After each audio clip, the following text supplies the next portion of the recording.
Friends, welcome. Welcome to you. We're thrilled that you're here. My name is Steve Wellman. I am the pastor of New Hope Church. I am also a member of the Wesley Covenant Association, and it is the Wesley Covenant Association that is sponsoring this particular event. The way I got into these issues is a story in itself. I was hired to teach at Asbury University in 2000, and so, in tracking with some of the things that I was studying and teaching there, it forced me to cover some of the things that were going on in our denomination and to cover them with a lot of depth that most people just don't have the time or the interest in. Following a lot of things that, cover insider-type news. And so I've been tracking a lot of the things that we're now dealing with for over 2 decades.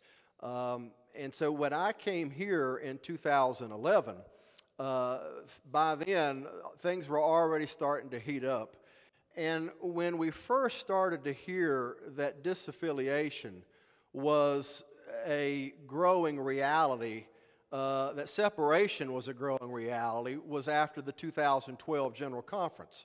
And I can remember distinctly Good News Magazine doing a cover story and talking about how things were so divisive and that there were eerie similarities in what was happening there that had already happened in the Presbyterian Church, the Episcopalian, the United Church of Christ.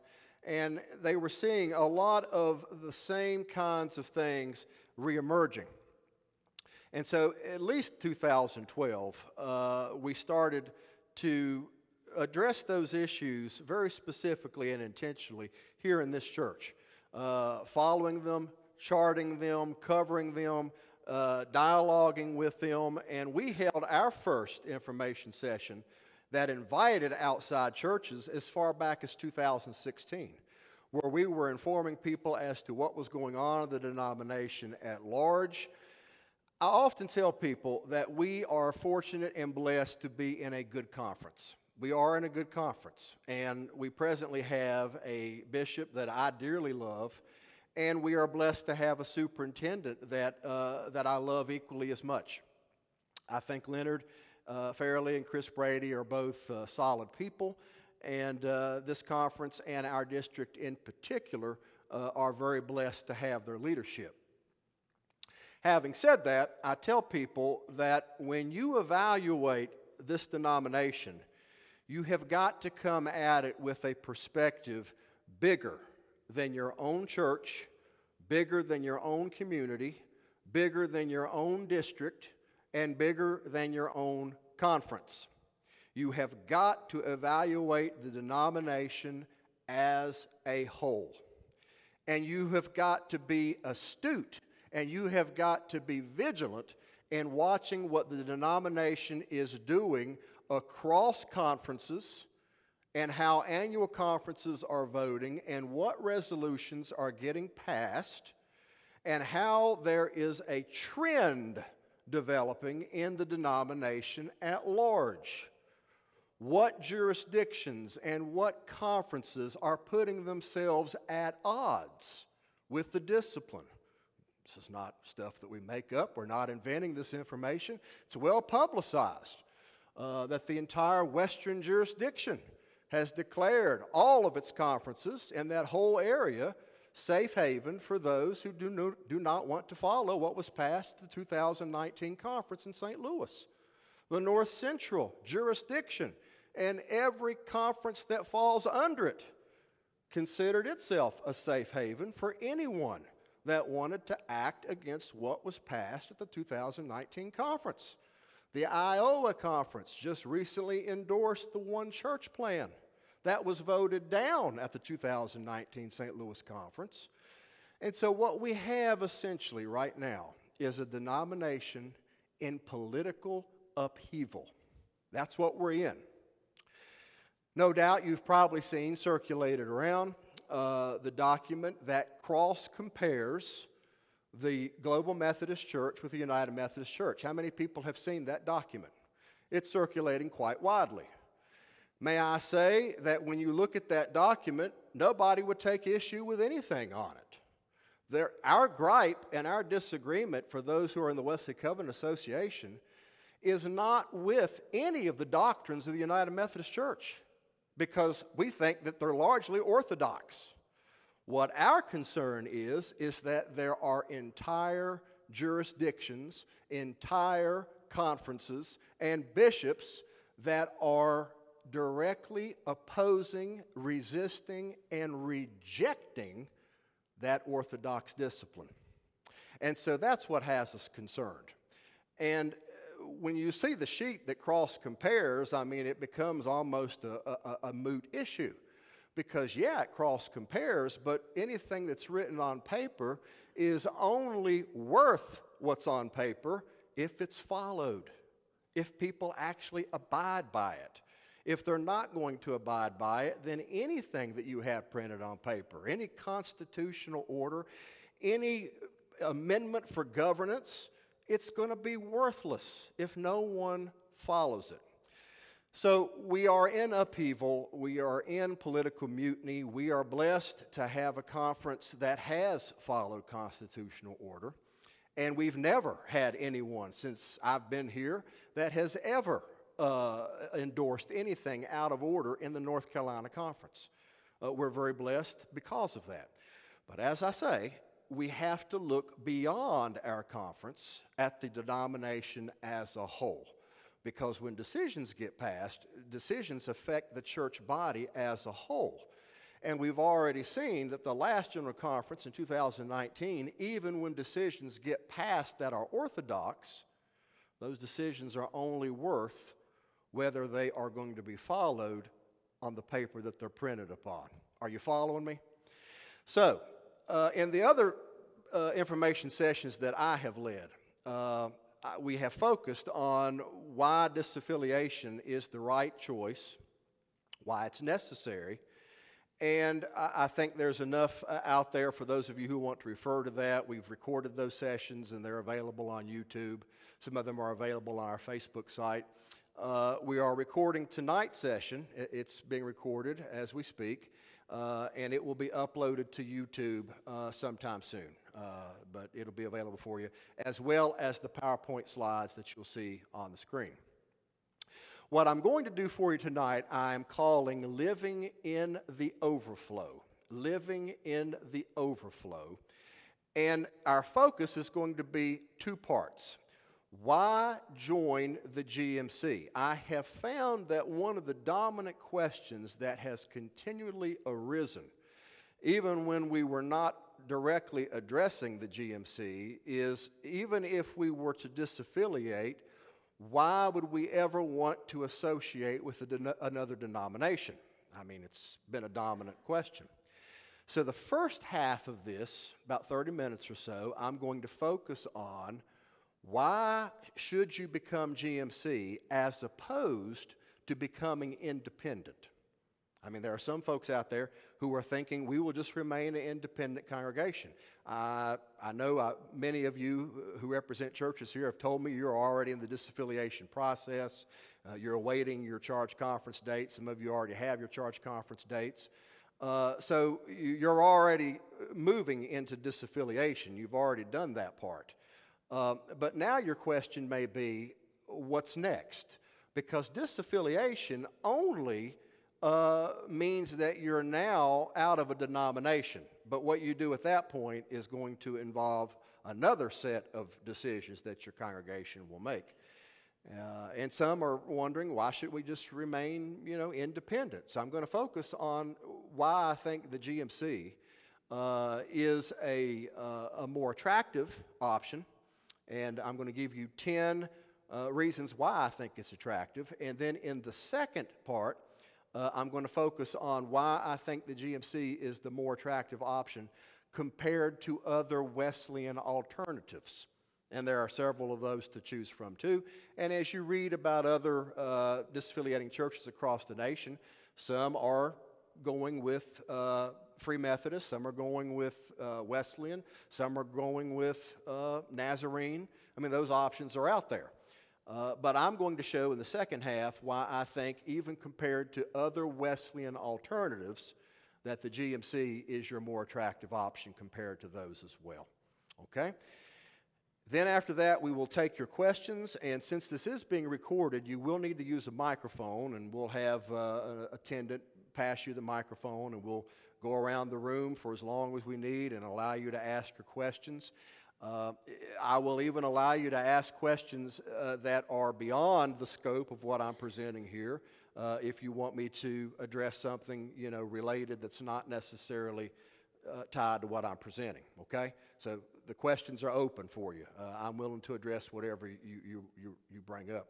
If it's something I cannot address, I'll tell you so tonight, and I will do some research, and then I will get your answer in due time if I can't answer it tonight. But I will make sure that everyone gets the clarity they seek, and if you need something beyond tonight, I'll give you my contact information, my phone number, my email, and you're welcome to follow up with me for any counsel that you might need. Let's jump right in. Why become GMC as opposed to remaining independent? What I'm going to do is I'm going to begin with 10, and I'm going to go in backward fashion all the way to number 1. Not necessarily if they're in any order of priority, but beginning with number 10, I think this is a good starting point for us, that when a church is disaffiliating, the first thing I think you need to clarify for yourself is whether you're running from something or you're running to something. I do not think, in my humble judgment, that you will find the momentum your church needs to be at its fullest and its most excellent if all you can say in the end is that you're running from something. We need something much more creative than that, beckoning our attention. We need something bigger than just simply running from something. If we're running to something, that has a much more galvanizing and emboldening effect on our lives, because we know that what we're running to is meaningful, it's worthy, and we're chasing it as if we're seeking treasure. But if you're running from something, then all you can say is that after you have escaped whatever you're running from, then that's the end of it, and you just kind of take a deep breath and settle back into your chair. I think that the momentum is going to give you that added boost of second wind when you realize that the GMC is not a denomination that is just an escape from the UMC, okay? I want to be sure you record that. The GMC is not an escape hatch that we're just designing so that we can leave a denomination. I mean, if that's all it would be, then you would be right just to simply say, hey, just remain independent. No, the GMC has high aspirations. This is a worldwide phenomenon that's taken hold, and the people who are behind this, some who I know and appreciate and admire, they have big dreams. They have dreams that the energy and fire behind this could be the great awakening of a Wesleyan 21st century movement that would be the echo of Wesley's 18th century movement. I mean, that might seem ambitious to you, but the people behind this who are dreamers and the people behind this who are envisioning, they are not just simply thinking, let's run from something. They are building something that they're running to. And that's why I think that when you are having these conversations in your churches, you need to clarify that and make sure your people understand. Are we as a church just taking our energy to escape something? Because if that's all we're doing, we're going to find ourselves deflated at the end of it.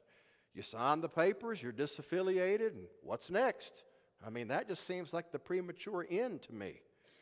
But if you're running to something, the energy that you have developed in doing whatever's necessary to disaffiliate, you can carry that energy with you, and it won't decrease, but it will move into an increasing crescendo that will make even more beautiful music.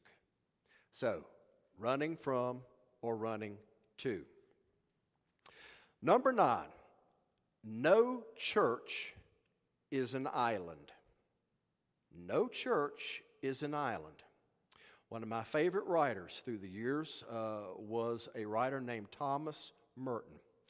And he wrote a book that always finds its way on the top lists of best Christian devotionals of the 20th century.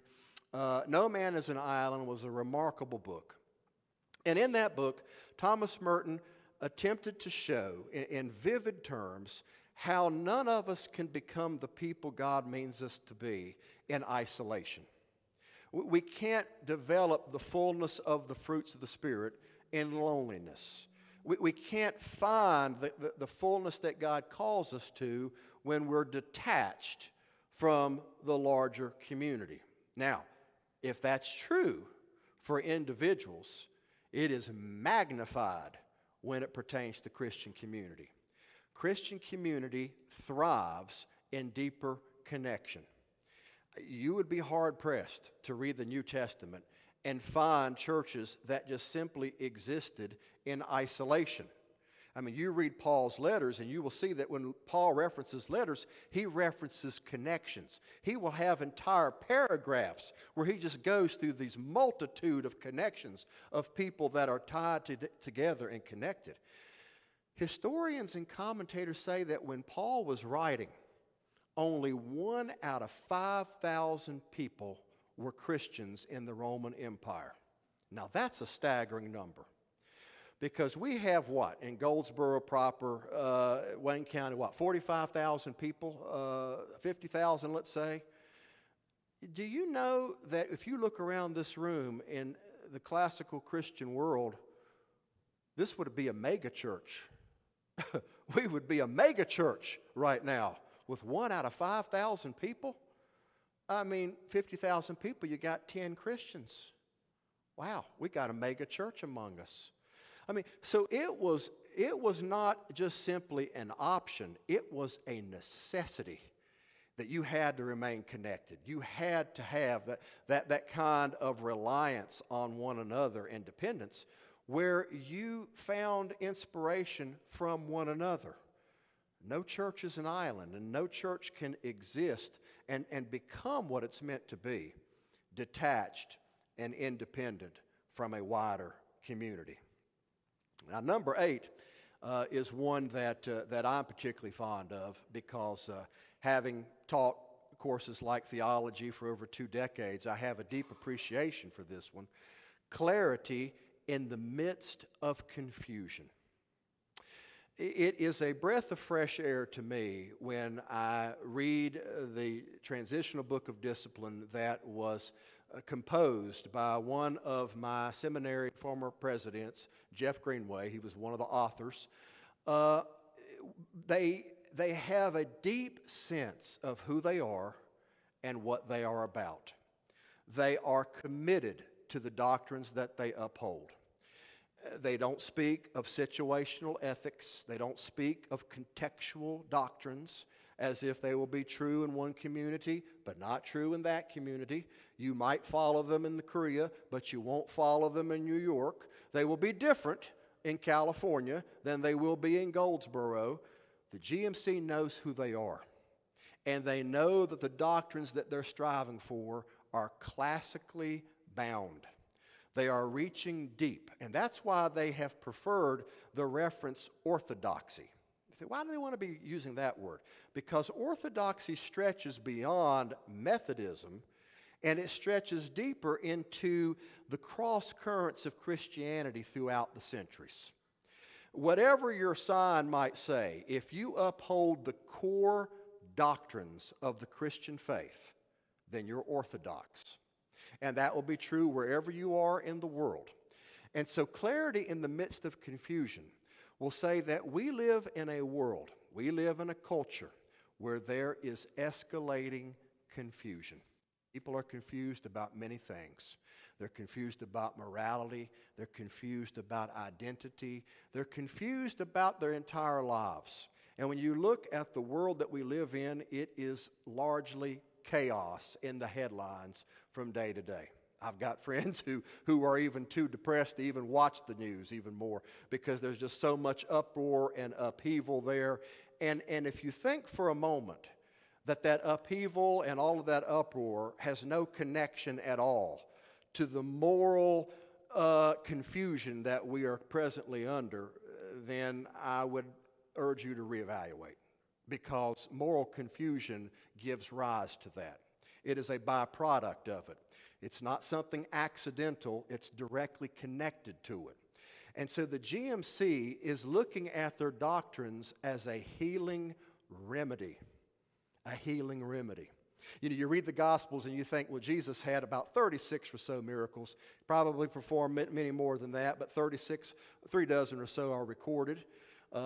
And you think, wow, those miracles and those healings, that was all Jesus did. That was his miracles when he would say, rise up, take your mat and walk. That counted as a healing. You know, go wash in the pool and see again. That counted as a healing.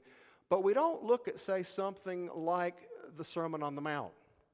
And we don't think that maybe those teachings, when they are applied to our lives, when we honor those teachings, they are a healing remedy in our lives. And they have the same kind of enlightening effect that enables us to see into other dimensions. They allows us to rise from the mats that our souls are incapacitated and paralyzed upon, and we learn to walk, maybe for the first time in our lives. We stagger out of the tombs of sinful death that we've been in, as Romans says, that you were dead in your trespasses. And by embracing those doctrines, we find new light. We find our lives revived again and renewed again. The GMC doesn't take their doctrines lightly. They believe that there's going to be healing in these doctrines. They are going to be a wellspring from which to drink.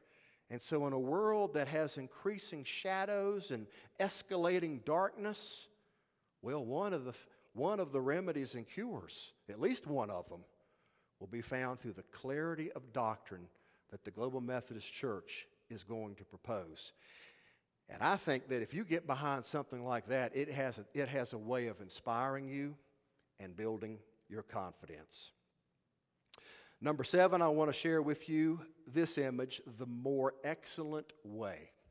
The more excellent way. What do we mean by that? John Wesley was fond of saying that in God you have a unique characteristic that is supreme in that nothing else in nature expresses it. And what is that supreme characteristic? John Wesley called it holy love. He said that we could go to extremes easily in our humanity. Humans have no problem going to one extreme or the other. When you try to be holy without love, Wesley says you end up with dogmatism, you're rigid, you're cold, and you're ultimately unappealing. But that's dogmatism without love. But if you try to express affection without holiness, Wesley says that ends in moral chaos. It ends in moral chaos when you affirm people with the sense that I'm going to show you affection just simply as you are, don't ever change. Well, then you're really not doing anybody any favors, and you're certainly not showing them love in the biblical sense, because it endorses weaknesses and crippling infirmities and afflictions that are not the kind of fullness and wholeness that God calls us to. Wesley believed that in God is the singularly supreme characteristic of holy love.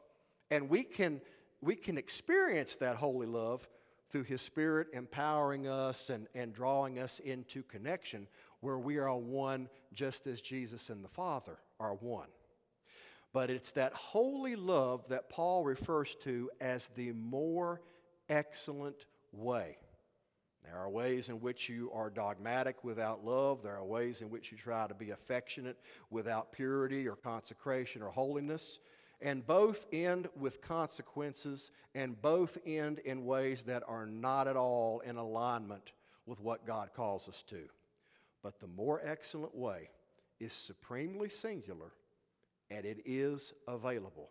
And the Global Methodist Church wants to give witness to that, and in their doctrines they are intentional in attempting to capture that and to navigate that in such a way where the churches, their leaders, and everyone from every structure of the organization will give expression to the more excellent way.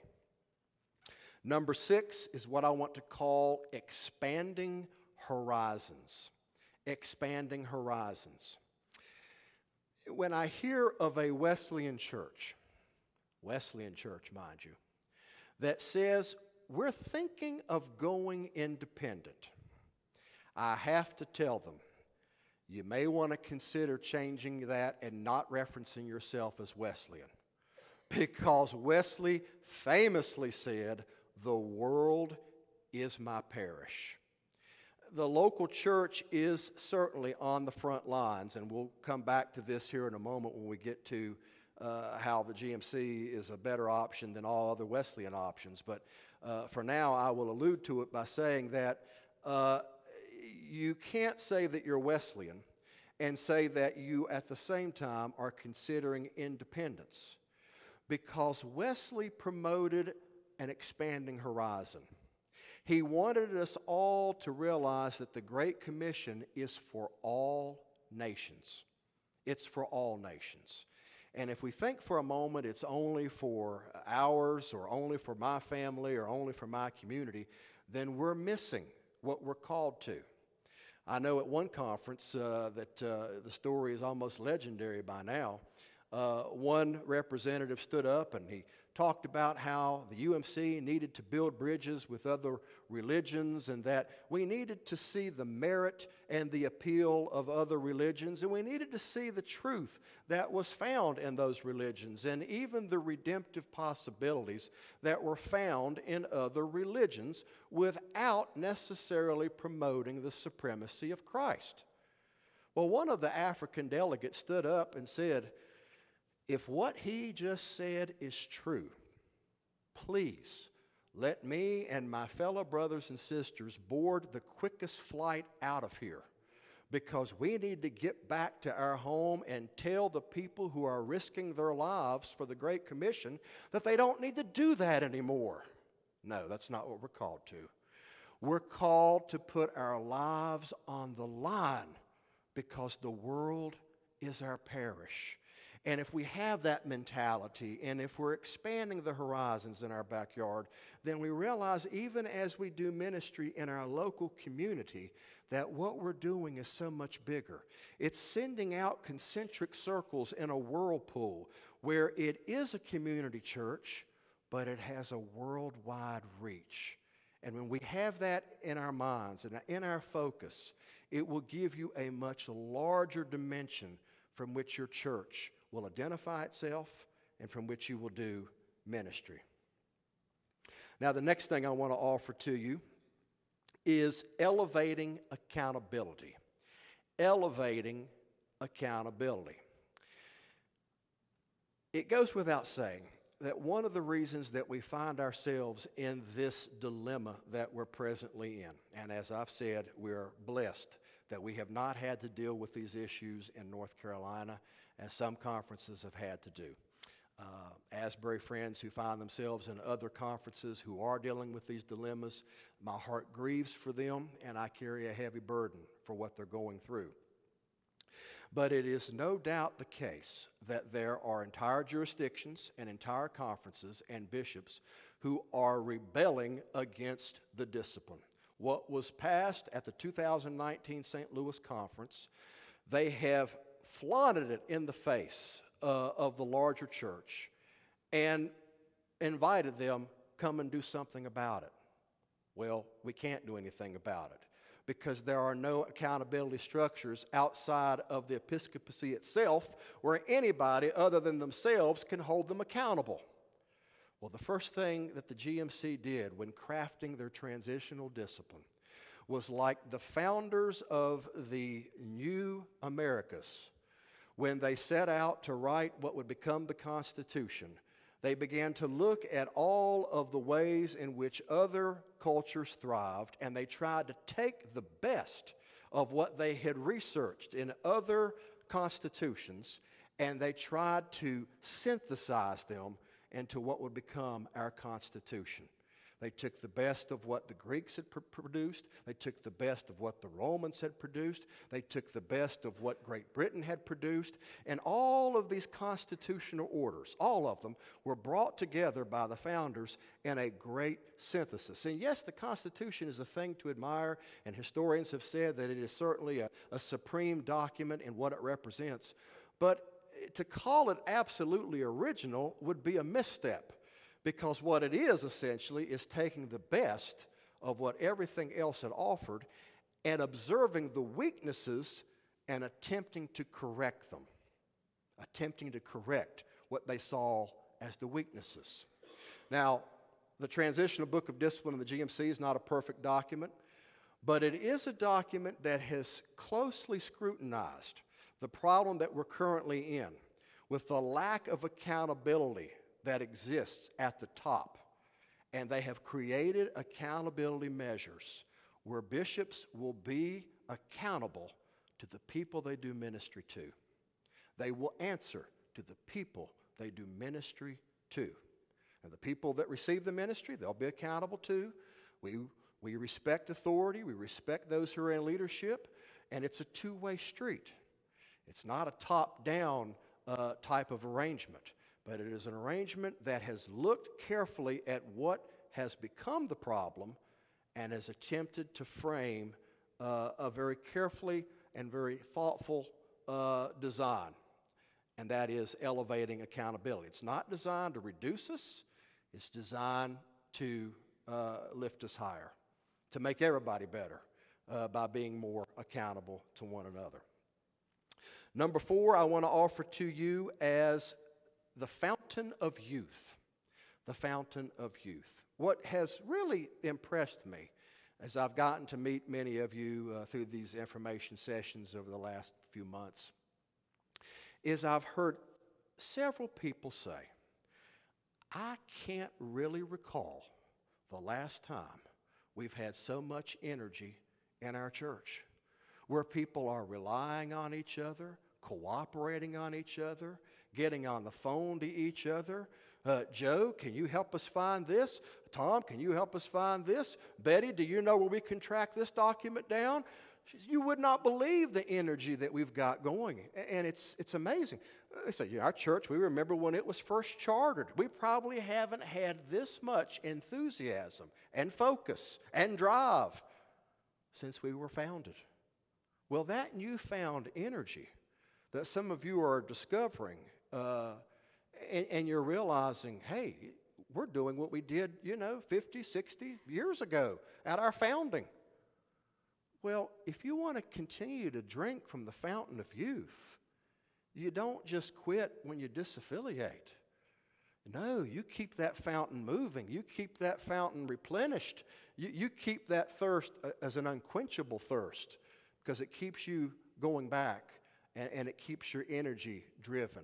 The same energy that's driven you to do the things necessary for disaffiliation, it's like a fountain of youth that will drive you as you move toward forming something beyond disaffiliation.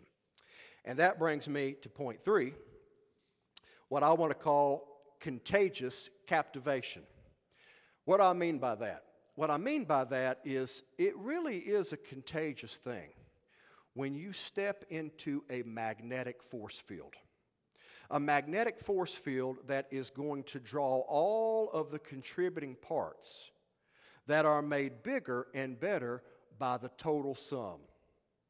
When you begin to hear the remarkable things that are going on in Korea, and you begin to hear of the wildfire that is ablaze in the Philippines, and when you begin to hear the things that are breaking loose in Eastern Europe, and you're thinking, I'm a part of that.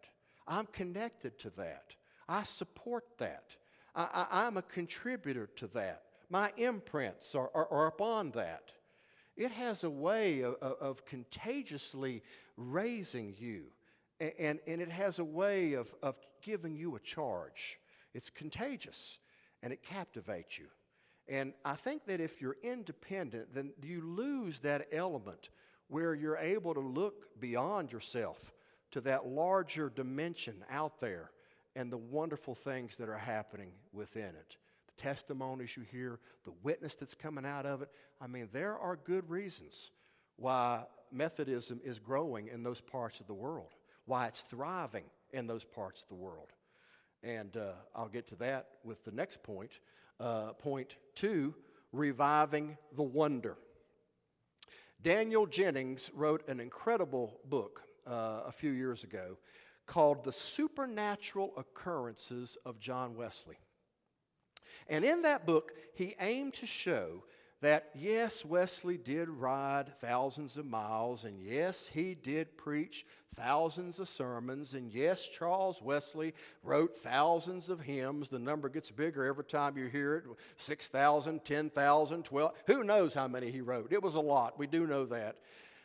Aside from all the giftedness that John and Charles had and everything they produced, Daniel Jennings said, if you really want to know what set the Great Awakening loose, aside from all of the miles on horseback and all of the songs they took from bars and put them to tune, or so the legend goes, aside from all of that, was the fact that Wesley had a lot of strange miracles following him everywhere he went. It's in his journals. It's in his diaries. He reported on it. He talked about how when God moved, remarkable things were happening, and he couldn't explain it. I mean, one of my favorite stories about John Wesley was that there was a journalist from Ireland who was hearing about all of this excitement that was breaking loose in Great Britain. And he thought, I got to go see this guy. He sounds charismatic. He sounds like he's a real charming person. And so he goes and he sees John Wesley and he thinks, my eyes have got to be deceiving me. This guy stands just a little over 5 feet and he weighs, probably 130 pounds wet. He said, it's got to be a miracle. When I was a student at Asbury, when we were first touring the campus, they had the statue of John Wesley out in the center square, and he was live action pose, preaching as he did in the courtyard. And I told my wife to take a picture of me standing beside it, and I got up there beside it, and, I was like a Marvel superhero beside this. I'm thinking, they could have at least made this thing life-size. Why'd they make him miniature? They said, that is life-size.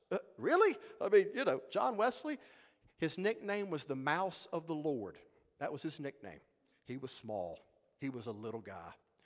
And even he said, I know who I am. I know who I am. I'm small. He had a weak voice. It kind of squeaked when he, would preach. He didn't have a loud, booming voice. He didn't have the charismatic look about him. That journalist from Ireland said, when I took one look at that guy, I had to say, that had to be a miracle for that guy to produce the following that he did. Hey, would you like to be part of a movement that is praying and fasting and seeking and pursuing God's mighty hand? What has really impressed me about the GMC since it was founded 1st of May is there has been continual fasting and prayer behind the scenes. There are people who are thoroughly committed. They are serious. They have serious aspirations to see God's mighty hand move. And they're paying the price for it. They're thirsting for it. And to get behind that and to be a part of it, I tell you, you'll find yourself made better when you get close to it. And that brings me to the first point. The first point that would be better to be GMC than to be independent is what I want to call drinking from the fuller flow. Drinking from the fuller fountain. What do we mean by that?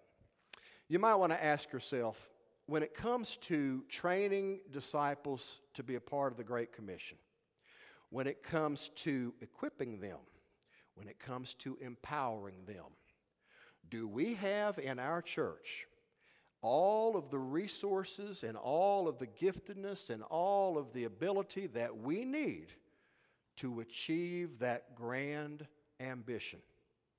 Well, if you think you do, then you might be inclined to say we're thoroughly prepared to be independent.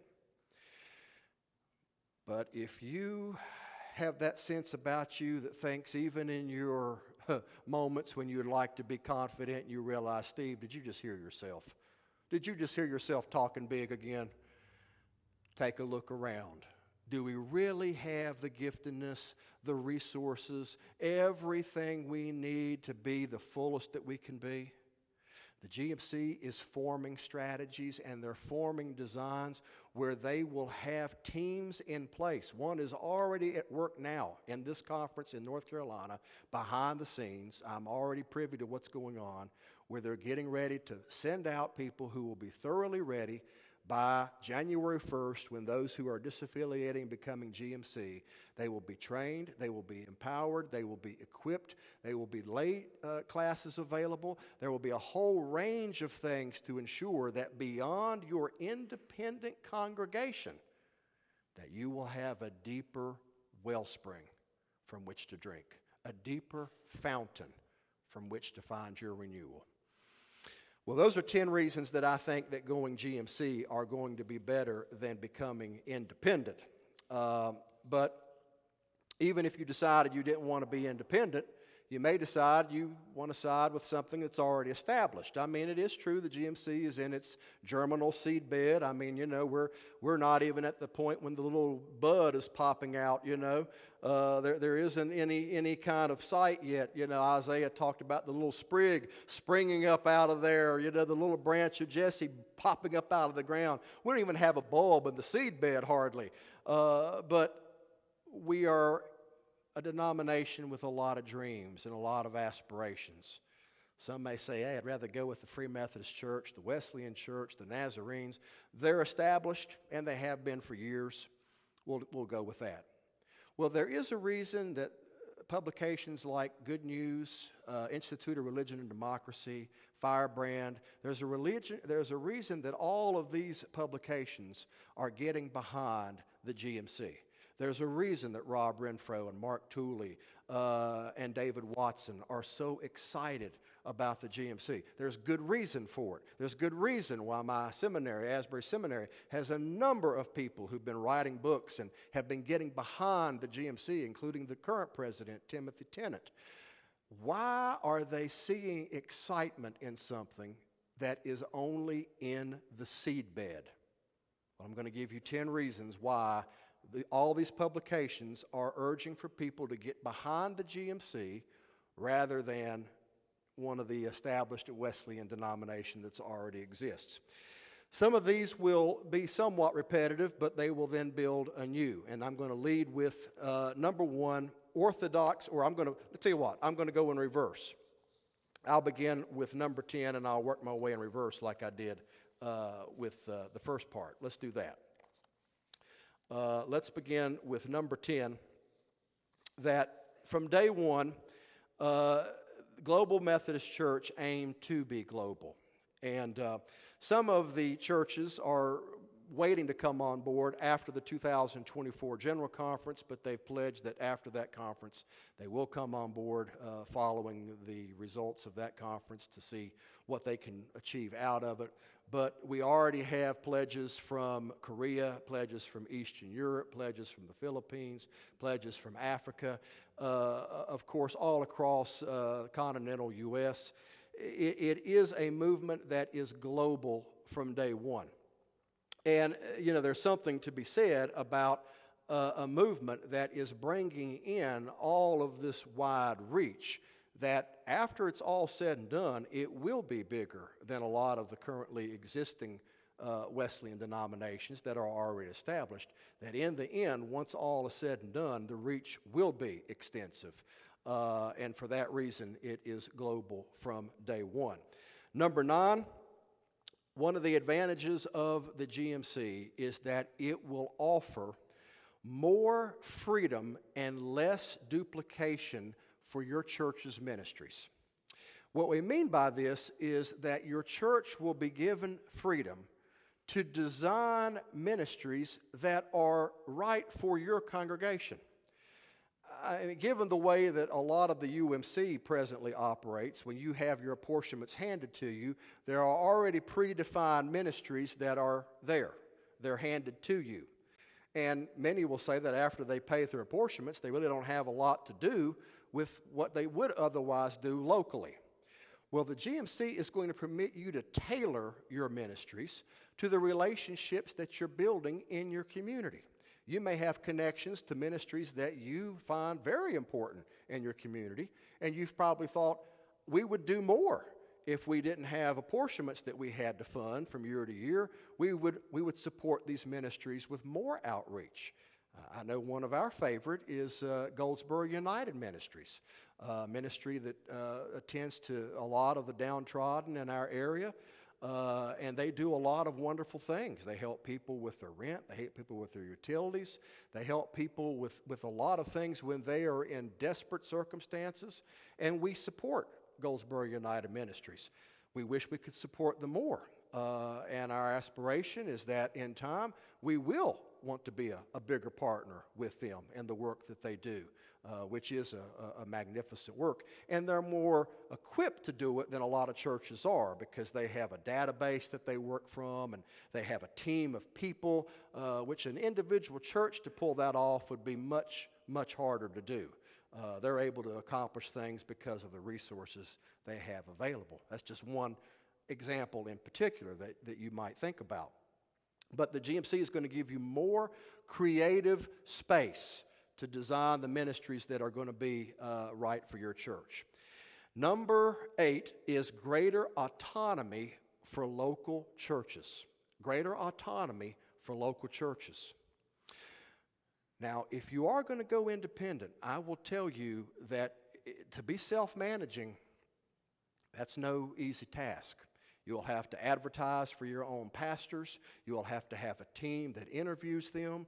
You'll have to listen to them and, have opportunities to decide, well, John preaches better than Linda, and Betty preaches better than Joe, and, sort all that out. I mean, that's a large task.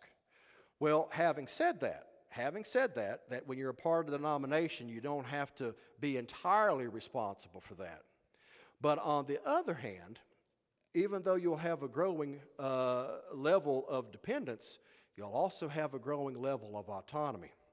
I hear from churches that I go to that say, I got to be honest with you, Steve, our pastor does not reflect the values of our church. They don't reflect the spirit of our church. They don't reflect the doctrines of our church. They don't reflect the history of our church. They don't reflect what we're about as a church. They are entirely incompatible for our church. Well, the problem is that they're sometimes hard to find compatibility. But the truth of the matter is that in large part, churches didn't really have a say in who they got. They were sent a person. And the first time they met them was when they came through the door. You didn't have say. You didn't have an opportunity. Well, with the GMC, there will be a mutual dialogue between you and the denomination. It won't just simply be you receiving someone, but it will be an ongoing conversation where there will be autonomy that you bring to this equation. And it will be very important. They want you to have a part in the ministry that your church has. Is this person right for you? Do you have a sense of connection with this when they preach and when they relate to you? Do you sense that there is a sense of kindred connection there? Well, that's important for a church. And sometimes when you're trying to put square holes in round pegs in ministry, it's not good for the pastor and it's not good for the congregation either. Mismatches can be painful all the way around. Now, GMC is not going to be a perfect system. None is. I mean, no matter what the denomination is. But it is attempting to bring a remedy to what is a current problem in the UMC, where there tends to be incompatibility in a number of places when bad for pastors and bad for congregations. Maybe a system like this that has a little more dialogue, a little more interaction, a little more contribution from the congregational side, you might be able to alleviate some of that. And let's see, that brings us to number 7. Number 7, no trust clause. No trust clause. The history of the trust clause is a fascinating thing. Wesley proposed the trust clause as a way to ensure that all of the participating congregations in the Methodist denomination would remain orthodox. That was the reason for the trust clause. And so if you strayed from orthodoxy, the trust clause could be activated to your congregation to say, you need to bring things back on board, Steve. You're going off the rails over there at New Hope, and you know that Wesley has a trust clause to ensure that we will remain pure in our orthodox doctrine. And you begin to stray from that, and that's what the trust clause is designed to do. Well, as you well know, the trust clause today has become a mechanism that has become more of a legal binding thing than a theologically binding thing. GMC is eliminating the trust clause.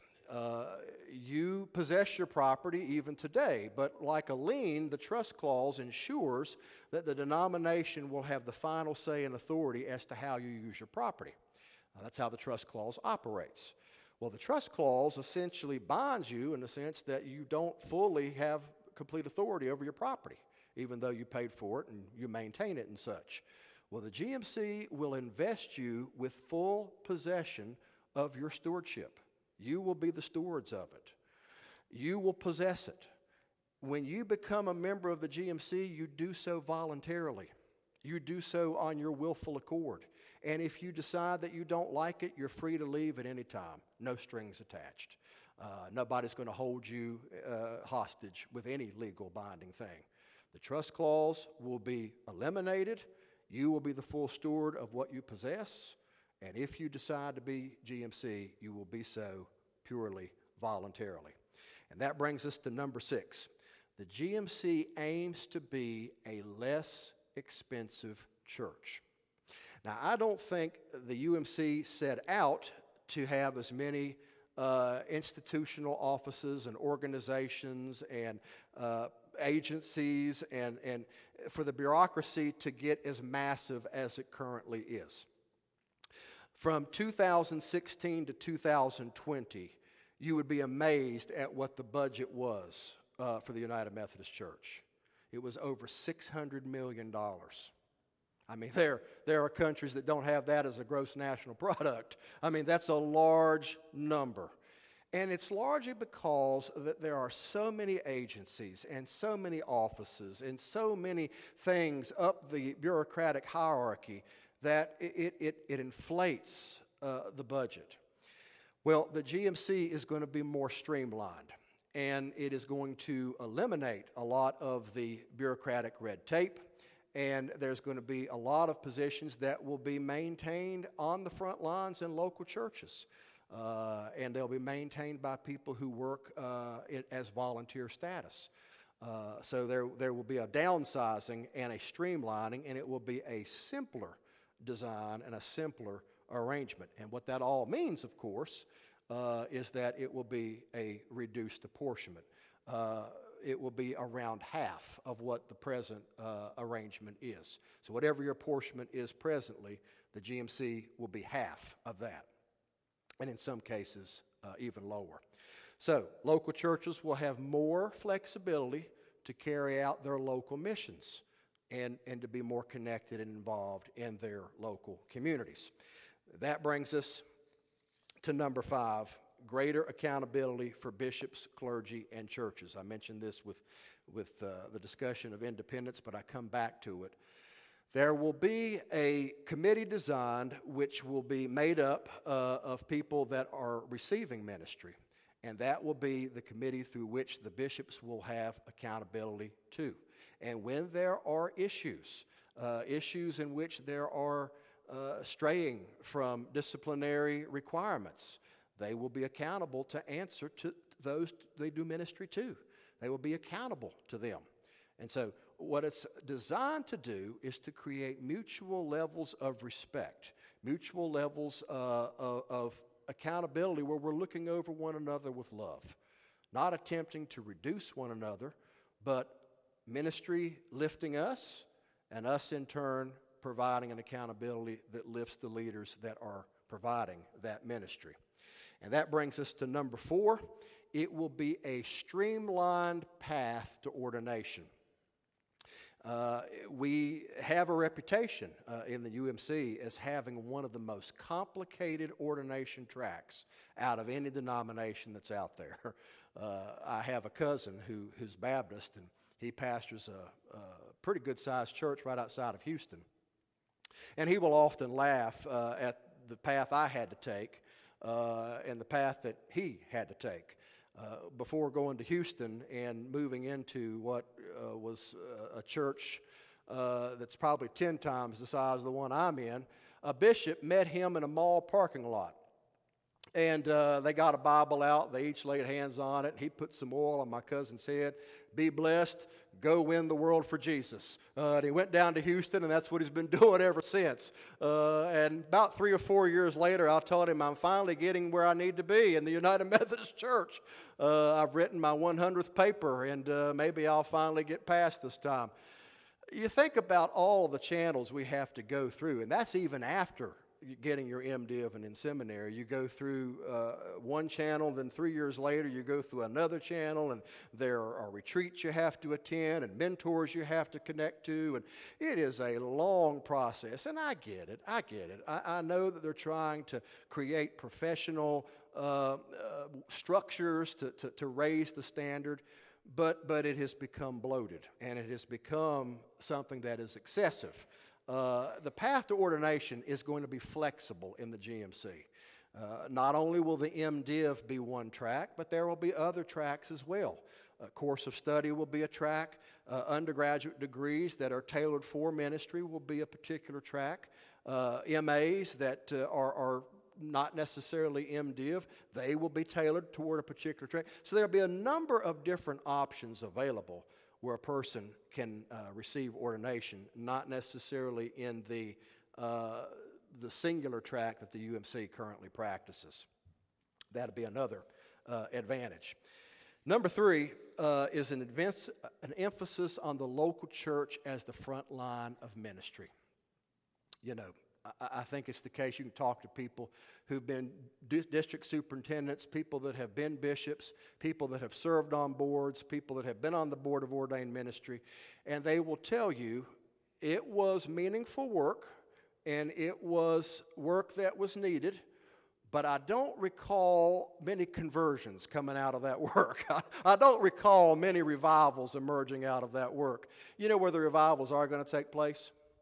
They're going to take places in churches like this, and churches like yours.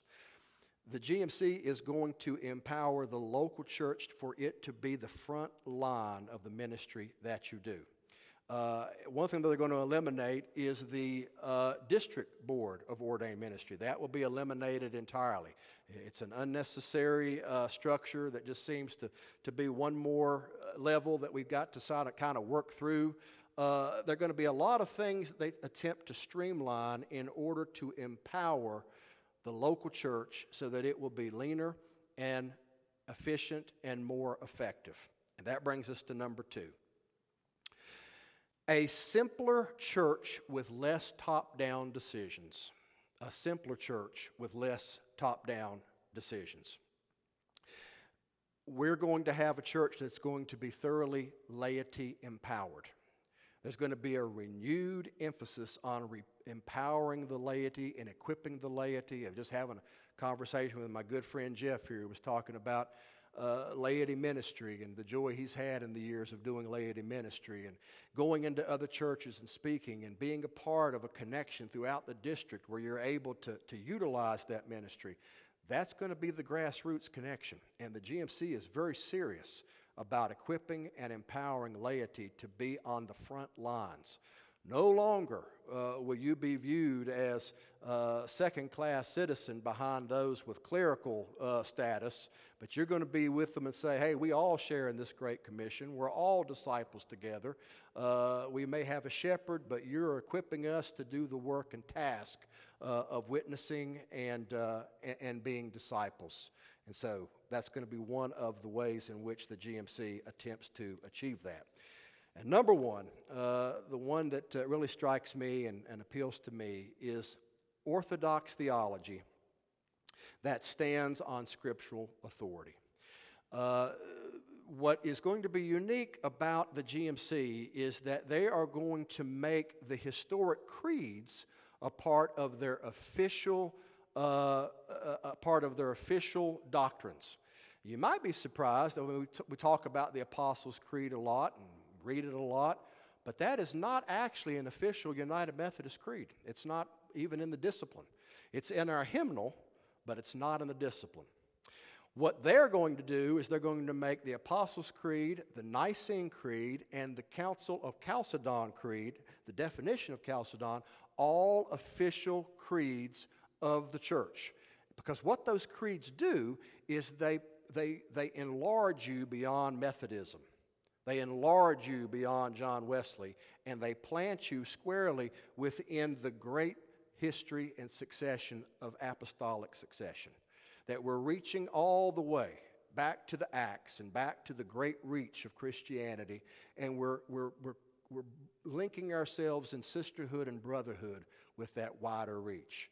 And we're planting ourselves securely on the core doctrines that make us all orthodox. Whatever your profession, whatever's on your sign, if you're orthodox, then you're all going to be in a kindred connection with one another. And so those doctrines, those creeds are no small thing. And to adopt them and to make them within the discipline was certainly an intentional move on the GMC's part. Okay. That was a lot to cover, but I wanted to give you an overview that for those of you who are debating whether you want to be independent or side with another denomination, those are some reasons I think the GMC is more appealing. What we're going to do now is Mike's going to assist us by allowing you to take the mic. You're free to ask questions about anything that I've covered. You're free to ask questions about anything maybe pertaining to your own church, your own concerns. I'd be happy to address any questions that you have. Just be sure to use the microphone because as we are recording, it won't pick you up unless you speak through the microphone. So, who would like to ask a question? Anybody? Over here. This gentleman right over here. Back corner in the blue shirt.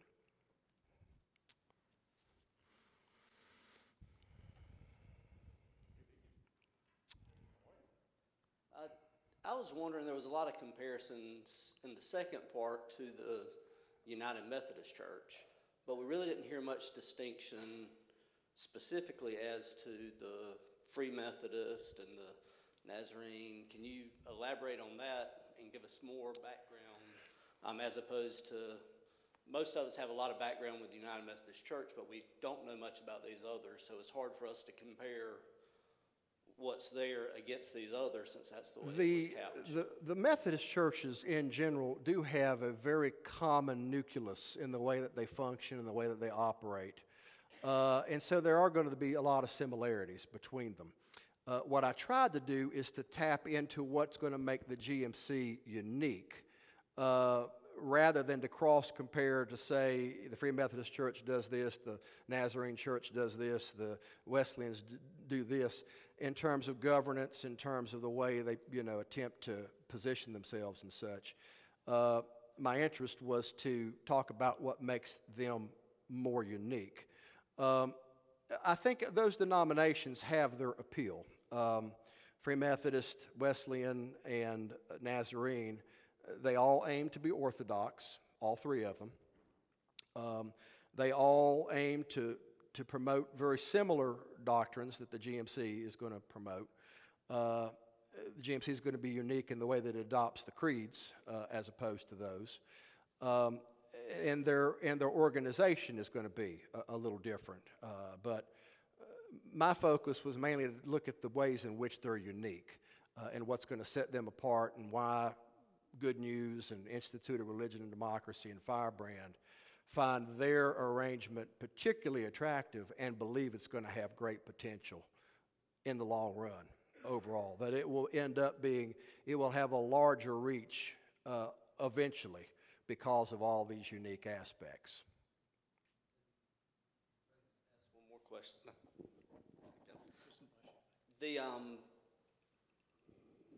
It mentioned in there that there are ways to hold churches accountable. So if there is a church that goes rogue and starts violating the discipline or whatnot, like some of the instances that have been highlighted with the UMC church, what type of enforcement mechanism is there for that church? You discussed For the bishops, and right? Yeah. all, but as far as if a church goes Right.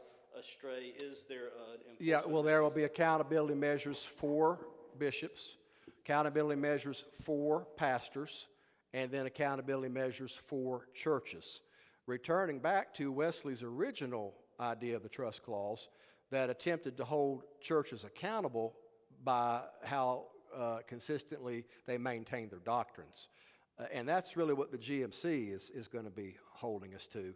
They're not going to use the trust clause as a way to hold that over us, but they will hold us to that responsibility because there are elements to the discipline that will allow them to disaffiliate a congregation if they refuse to abide by its doctrinal standards, which I'm glad you raised that question, because some have asked, once we disaffiliate from the UMC with our membership roll, if you've already gone through the vote and have done that, you will know that the superintendent will ask you, do you have anybody in your church that does not want to disaffiliate? And he'll ask for names. Has anybody done their vote yet? Has anybody? Okay. We have, and that's the standard, that's the process of what they go through. And we didn't have anybody that wanted to, but if you have anybody that does, they want to know, because when you move to another denomination, your roll sheet goes with you. They join New Hope, okay? So unless they have explicitly requested to no longer become a member, that roll sheet will go with you. Now, what the GMC is asking churches to do is not to just simply automatically come on board and, everybody that once your church votes, your church has got to vote to become GMC. And once your church does, it's not as if everybody just kind of gets grafted in.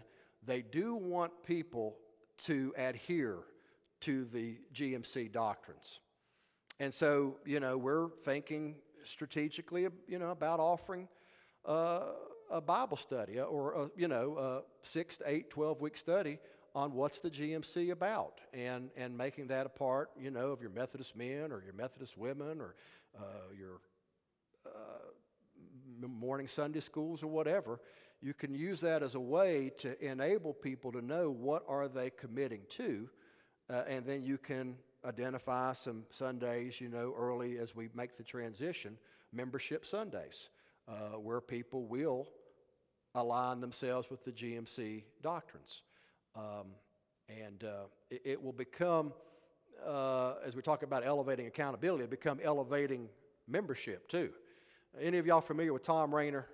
Tom Rainer is a church revitalization expert, and he says that we've got to reclaim the dignity of church membership. He's inspired in the book by hearing a conversation. He was visiting a church, and somebody asked the pastor, what do y'all got to do to become a member here? And the pastor says, you just did it. Is that it? Okay, you're in. Tom Rainer says, we got to reclaim the dignity of church membership. What does it mean to be a church member, the UMC has vows. We ask if you're going to be here with your presence, your prayers, your gifts, your witness, your service, all this. Well, we say that, but do we really hold people to it? Do we have a study that talks about what presence means and what giving your prayers means and what giving your gifts means? And, people need to reclaim what it means that they're covenanting with a community, and that they're coming into a body now where the body can't function if you're absent. That's like a hand that's numb or a foot that doesn't work. Hey, where's Joe today? We're not moving like we should because Joe doesn't know what it means to be a present in the community. The GMC wants us to begin informing people when they move in. Just don't simply say we're all automatically GMC here now. They want us to educate people, to say here's what we're committing to. And we want you to realize this is a contagious captivation. People are praying all around the world for God's mighty hand, and we can't do this without you, Joe. We can't do this without you, Betty. to educate people. And so they're urging this, and of course, at least on the front end, they're requiring it because nobody's going to automatically be GMC. You have to take a church vote to do it, and there will be a process to become GMC. Not as complicated to disaffiliate from the UMC, but it will be a process that your church will have to go through. Process? Well, it's not thoroughly complicated. It will require a church vote, and very similarly, it'll be dependent on the people who show up for the vote, like the UMC disaffiliation.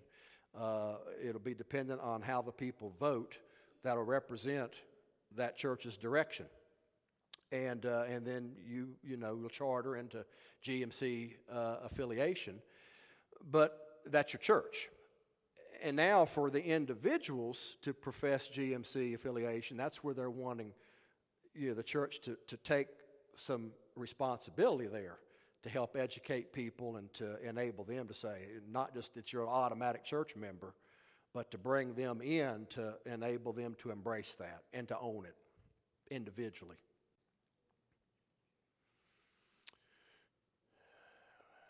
We got others this morning, or this evening? This gentleman over here.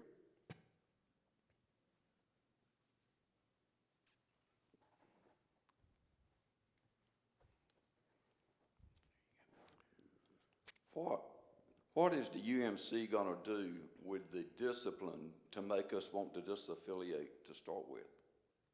You said North Carolina was one of the good ones, but what's it going to do to the discipline? Well, to change the discipline is a complicated task. It's complicated.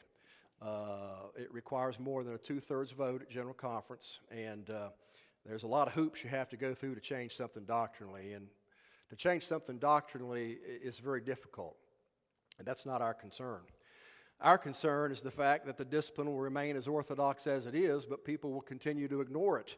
And if we think that they'll ignore it less in the years to come than they are now, then maybe you're more optimistic than I am, because I've only seen it escalate over these last couple of years.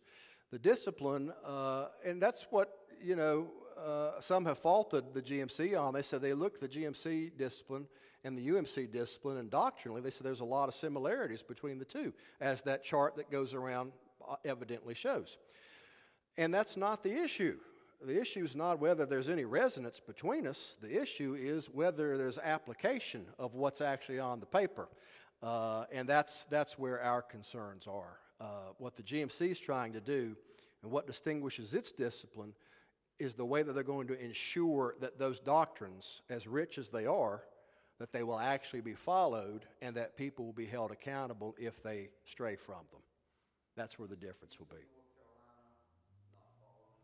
No, our conference has followed it consistently. They followed it under Hope Morgan Ward. She was very clear that under her authority, nobody was going to act outside of the discipline, and she held them to it.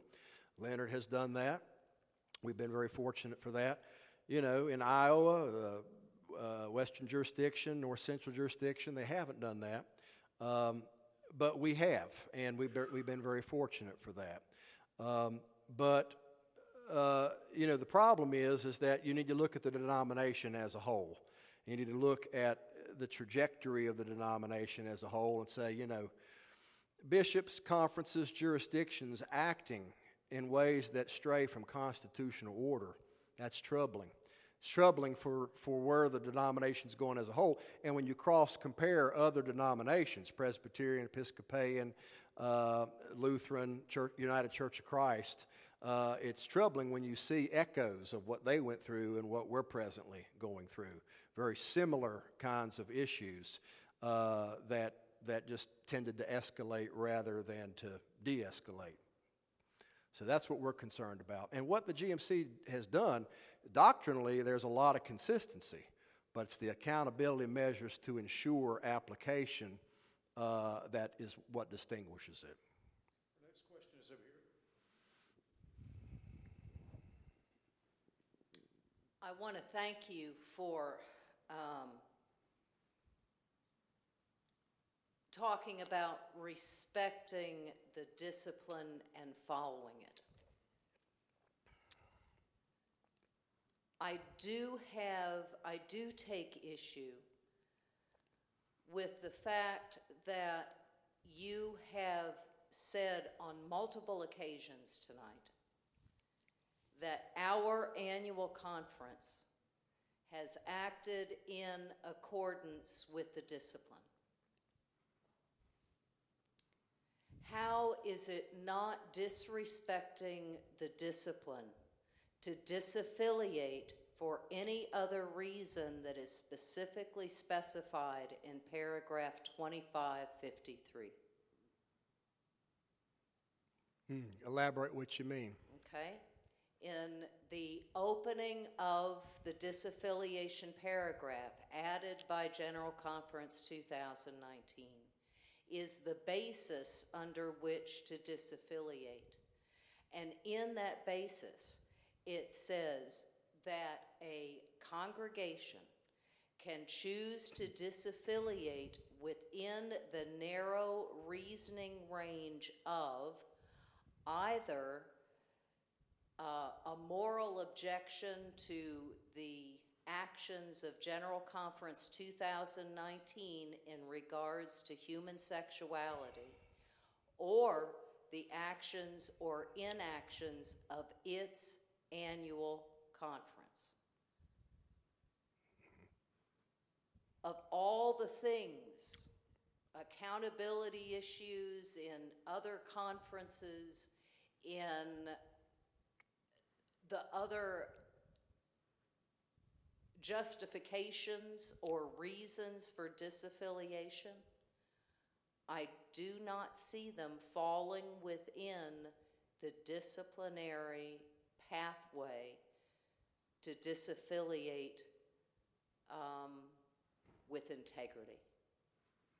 Well, I think that's an excellent question, and it's a thought that I've heard from other voices. And I would say that the answer would be that it is a reason for disaffiliation. It is not. It doesn't have to be. With any legal agreement, all you need is a reason. You don't need the complete spectrum of reasons. So as we agree to it, we'll say, yeah, that's a reason. Difference of conscience, of sexuality, sure. That is a reason. Please use the microphone so I can hear you. What is the reason that the WCA is citing in the creation of the GMC, and that the GMC is citing? What is the action taken by General Conference 2019 that is morally objectionable? Oh, I think that has been well documented. It's been well documented. That answer has been well documented. I wouldn't be saying anything original tonight about that. The fact that, sexuality differences don't exist in a vacuum. They just don't fall out of a vacuum. But they come as a product of a whole range and host of other contributing factors that we disagree with. Scriptural exegesis that we disagree with, a whole range of contributing factors. Human sexuality just doesn't fall out of a vacuum, and there's been much documented about the analysis of that. I wouldn't be saying anything original. But the point is that human sexuality as a reason is all you need for a legal arrangement to be binding. Yes, it's a reason. Is it the only reason? No. But for the purpose of a legal, accountable contract, it is a reason, and we can adhere to it. We can adhere to it with clear conscience. And that was the language stated in the prepared motion given to all churches that Right. disaffiliate. Right. That language was chosen by the bishops and their legal counsel as the reason why. Right. We didn't cook the reason up. They gave us that reason. And when you think about, the fact that really what should have happened was the protocol in 2000. I mean, the fact that we're doing with disaffiliation really is a secondary option because of the protocol having to be canceled in 2000 because of COVID, 2001 because of COVID, 2022 because of COVID. So now we're looking at almost 3 years later, prior to when the protocol should have been indoctrinated and would have been had COVID not arisen. But at the time when it was originated in 2000, all of the signers were behind it. There were a lot of, it's a lot of enthusiasm. Ken Feinberg, he actually worked for free to mediate that thing. That story is really amazing in itself. This world-class mediator who had worked out the 9/11 arrangements, he mediated the protocol for free. He didn't ask for any compensation, because he thought so strongly about the history of the Methodist movement and the Great Awakening. Even though he's Jewish, he's not Christian, he thought, I want to get behind what I think is going to be perhaps a renewal movement, because he saw, as a professional mediator, that the only answer for a denomination which both sides have no reconciliation. One side thinks that human sexuality is authorized by God, and that the passages that pertains to are still authoritative to this day as much as when they were written. On the other side, led by people like Adam Hamilton and others, they believe that it's more contextual and situational and applied in times that maybe it applied in those times, but not today. Well, you've got two positions and they're irreconcilable.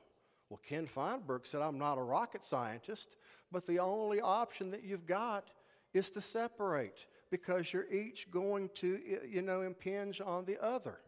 Now, I might say, in response to her question, if you're like our church, we have been held back from doing ministry in the community because we've been associated with the UMC.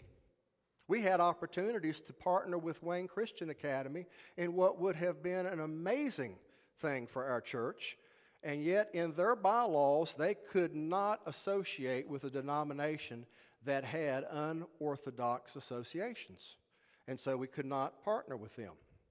Now, having said that, I have heard just as many progressives say that they have found that their ministries have been impinged upon because they're in a denomination that currently has a traditional discipline.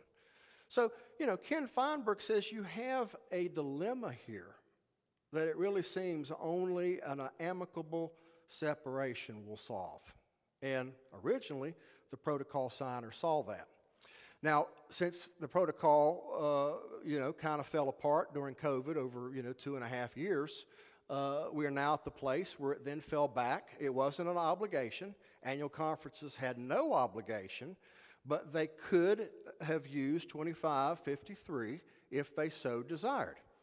And some have decided to do that. I think there's like 19 conferences that have not decided to do that. But North Carolina is one of them that decided to make that available. And it does, as her question very clearly distinguished for us, it really only offers a very narrow set of requirements that you would adhere to. And as your church, makes these agreements, you might say, well, we have all these, we have these issues. Well, when you take your motion, it really comes down to that singular point that she just read. And the point would be is that for a contract to be binding, all you need is agreement to a truth. And it can be singular. You may have 10 grievances, but if one of them's on the contract, that's sufficient. Next question's over here. Jeff Sheffield. I've been involved with doing a class on a book that's been put together.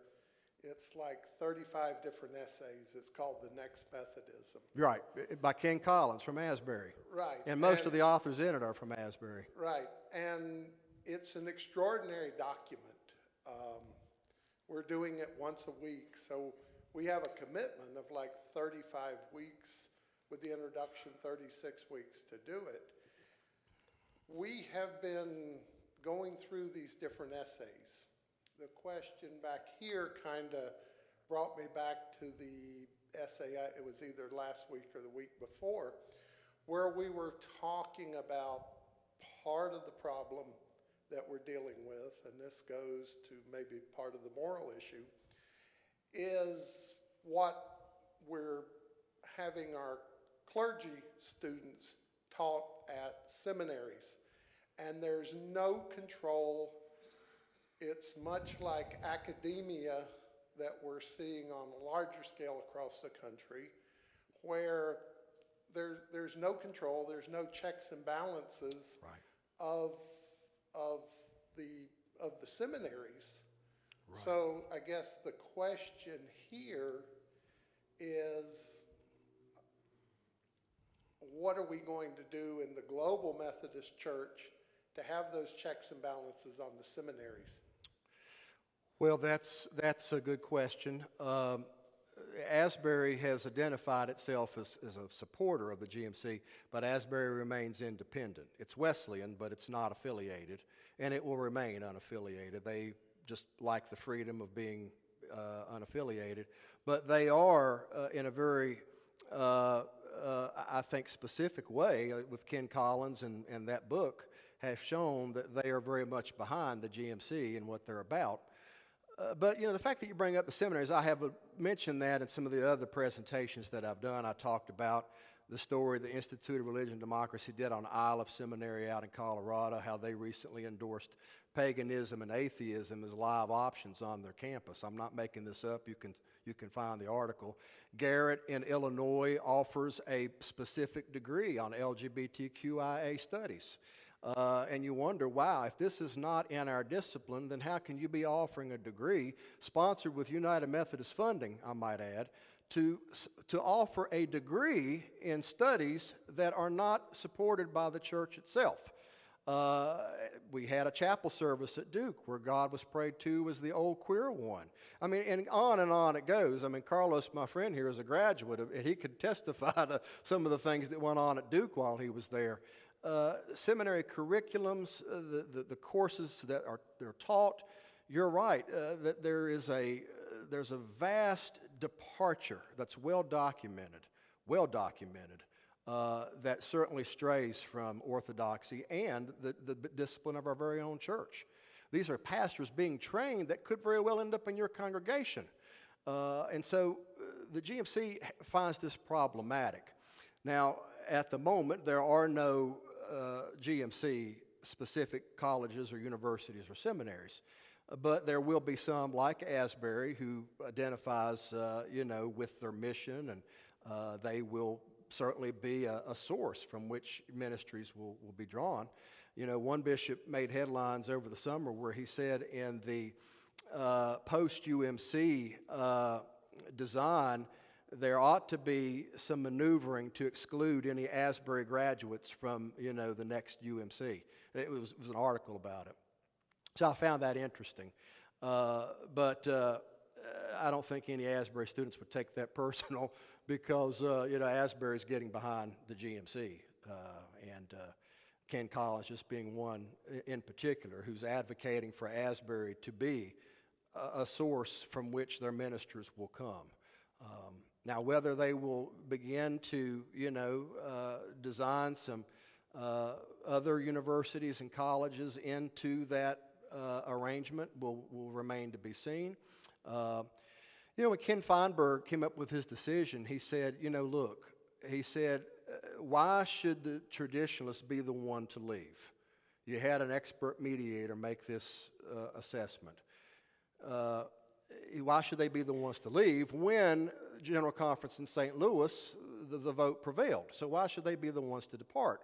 Well, he said because the denomination holds the seminaries, they hold the institutions, they hold the episcopacy, they hold the administrative structures, and he says it just makes sense for them to be the one to remain and for the traditionalists to be the ones to depart, since they tend to be the ones on the grassroots level with local churches. And so it made no sense for colleges and universities and seminaries, in large part wanting to stay UMC, for them to be the ones to leave. It would have been much more complicated and maybe pragmatically impossible.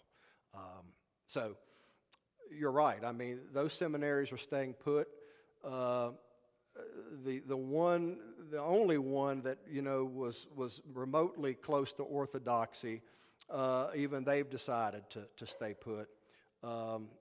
Wesley Seminary has decided to stay put, but the others have, and that's been well documented by Institute of Religion and Democracy and some other publications that have shown that what's coming out, the doctrines that are being taught, are certainly straying from orthodoxy in every sense of the word. But GMC doesn't have any, I would say, ironclad plans because they're still in the inception stage at this point. Kind of an observation on your number 4 in the first section, that fountain of youth. It's kind of become a fountain of learning. On Facebook, there are a lot of us that are actually discovering John Wesley. I started reading his 137 sermons. Oh my goodness.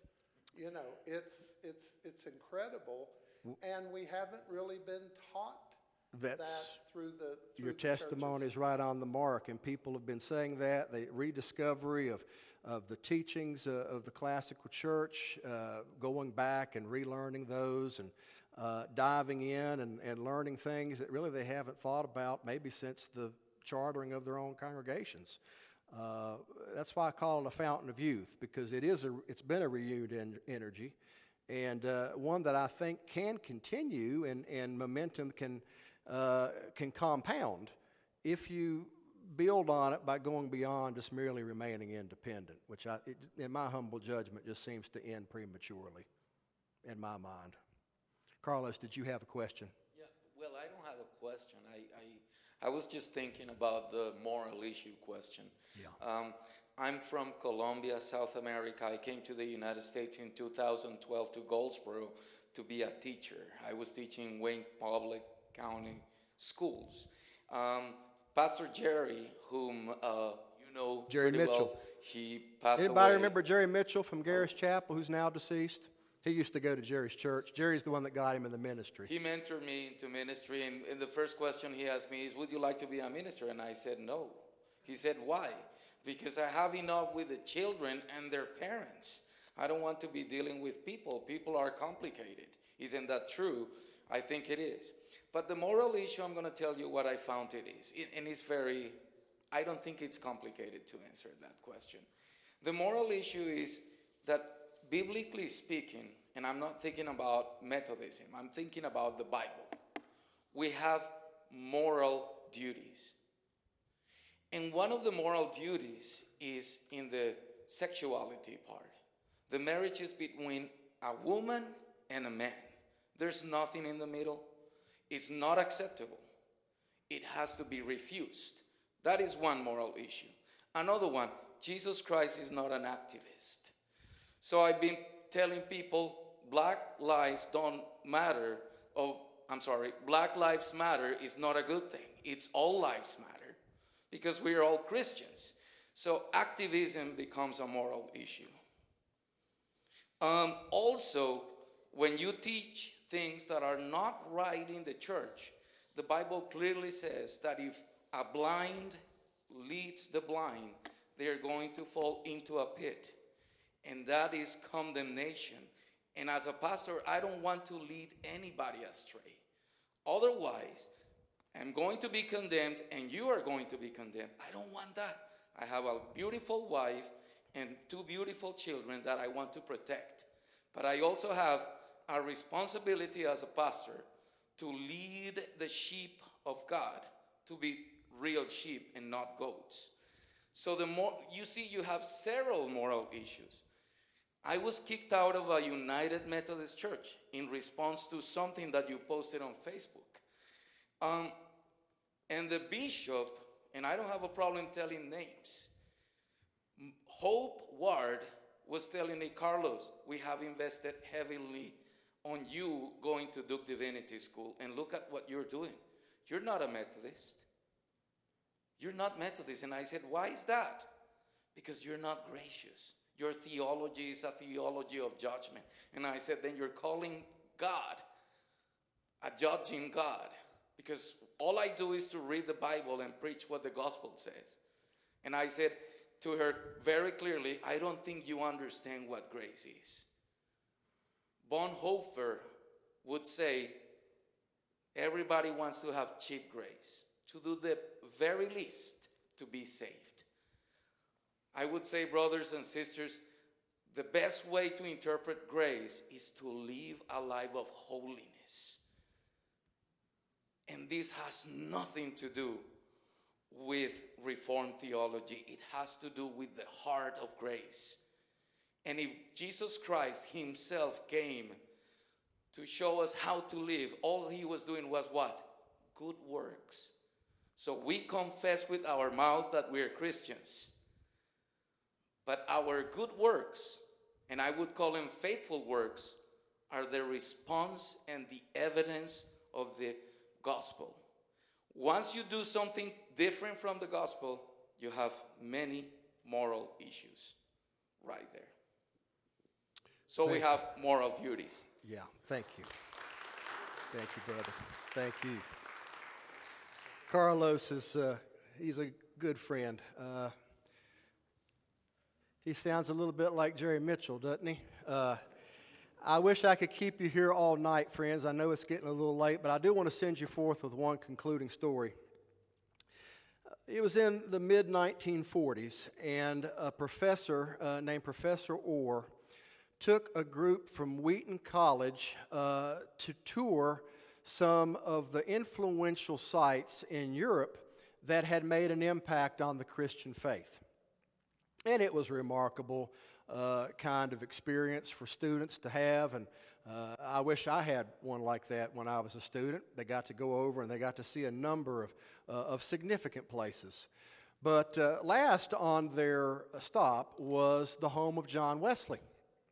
They got to tour the home of John Wesley, and they got to go from room to room, and they got to see the kitchen table, you know, where John and Charles would plan their mornings and get around the breakfast table, and they would strategize how the day was going to unfold. And then they got to go see the library, and they got to see the desk and chair, you know, where John Wesley wrote his sermons. And then they went into his library where his collection of books was still preserved, and they just got to see the inspirations that he must have had in that room. And then the tour ended when they went into his bedroom. And they went over by the bed where there were 2 notches by the bed. And the tour guide told them that those 2 notches were formed there because John Wesley was known to rise every morning at 5 o'clock and pray to 7 o'clock. He made it a practice all the way back to his days when he was at the Holy Club at Oxford, and it would continue all throughout his ministry. Just a remarkable thing to see. And to say that his great awakening and the ministry and all those miles ridden by horse and all those thousands of sermons preached, they were born out of those 2 notches by the bed. Well, the tour ended and the students filed out to the bus, and Professor Orr was counting heads, one by one. He said, somebody's missing. He said, somebody must still be in the house. So he started going back to the house, and he went to the kitchen, and he wasn't there. He went to the office, where the desk and chair were, wasn't there. Went to the library, wasn't there. Went to the bedroom, and there was that last student in the very spot where John Wesley had prayed. And that student was praying, Lord, do it again, and do it through me. Now, mind you, this was like in the mid-40s. Well, Professor Orr said, hey, your prayer is inspiring, but we really do have to go. And Billy Graham rose from that bed and got on the bus. You might be sitting here thinking, I'm just one person. We're just a small rural church in Goldsboro.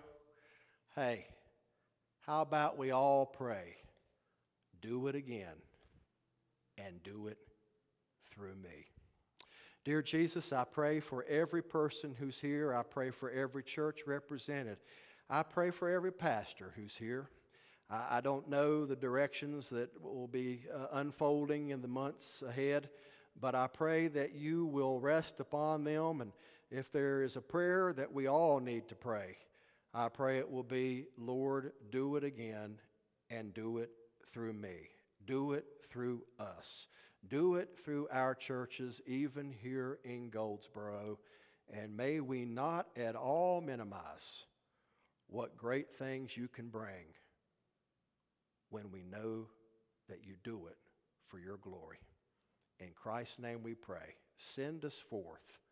Amen.